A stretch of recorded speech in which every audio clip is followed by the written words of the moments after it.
Qarin, makhluk gaib ciptaan Allah Subhanahu wa Ta'ala yang memiliki peran dalam mendampingi kehidupanmu dengan tugas mengiringmu pada kebaikan atau keburukan. Qarin sama dengan dirimu sebagai manusia. Ada jenis qarin yang taat, ada juga yang ingkar pada Allah Subhanahu wa Ta'ala.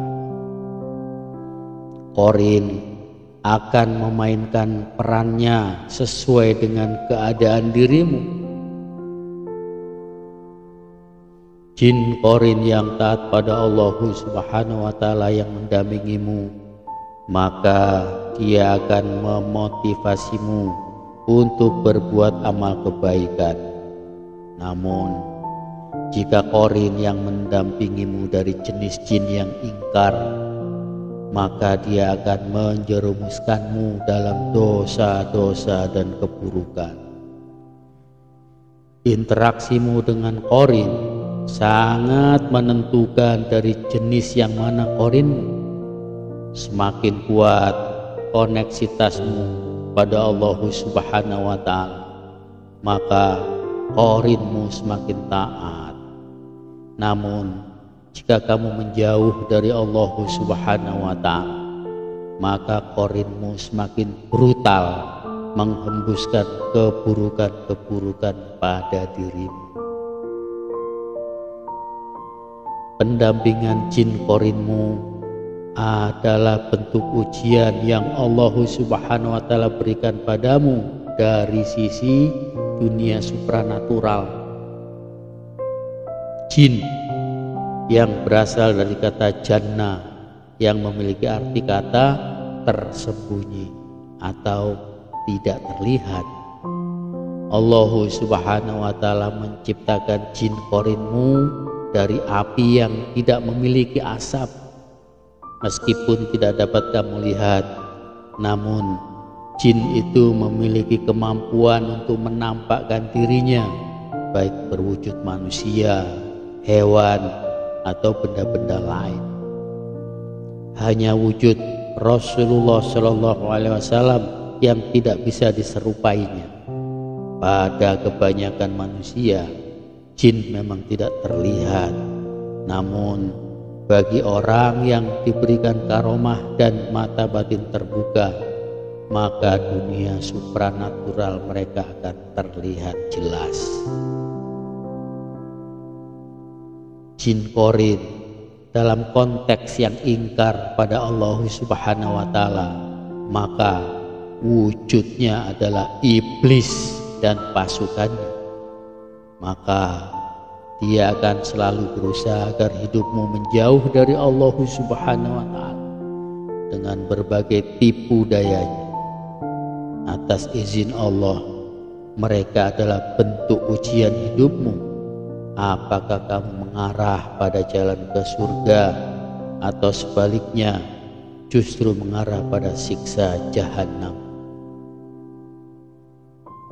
Maka dalam alur hidupmu, sadar atau tidak, pendampingan qarinmu mutlak harus kamu tundukkan agar berada pada jalan kebaikan, supaya hidupmu tentram, bahagia, selamat dunia dan akhirat.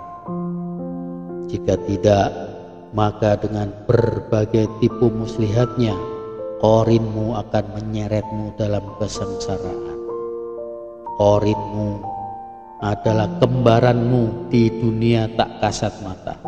Bahkan wujud qarinmu itu secara fisik sangat menyerupai dirimu.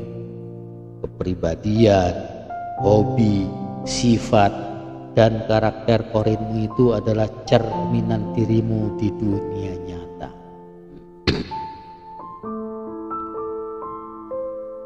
Untuk menaklukkan jin qarinmu adalah menempatkan hati, lisan, dan pikirmu kepada Allah Subhanahu wa Ta'ala, yang implementasinya dalam keseharianmu adalah dengan menduplikasi kehidupan Rasulullah Shallallahu Alaihi Wasallam.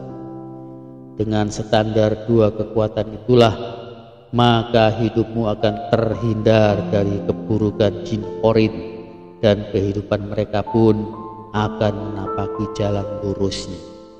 Bahkan kolaborasimu dengan korinmu dengan sepenuhnya mengandalkan kekuatan Allah dan Rasul-Nya akan menyebarkan cahaya kebaikan pada dua alam sekaligus, yaitu alam nyata dan alam supranatural. Jin korinmu secara kosmologi memiliki masyarakat, suku, pemimpin, dan kepercayaan dari kalangan mereka sendiri. Eksistensi mereka sama dengan dirimu, termasuk kehendak bebas dari pertanggungjawaban perbuatan mereka di akhirat kelak. Menaklukkan jin korin pendampingmu itu tidak mudah. Diperlukan kemauan dan hati yang terhubung kuat kepada Allah Subhanahu wa Ta'ala, dan juga secara Spartan menundukkan hawa nafsumu pada kehidupan keseharian yang sudah dicontohkan Rasulullah Sallallahu Alaihi Wasallam, baik itu dari segi ibadah, kerja, hubungan kemasyarakatan, maupun fikir yang senantiasa berpijak kepada kemaslahatan umat, seperti teladan Rasulullah Sallallahu Alaihi Wasallam.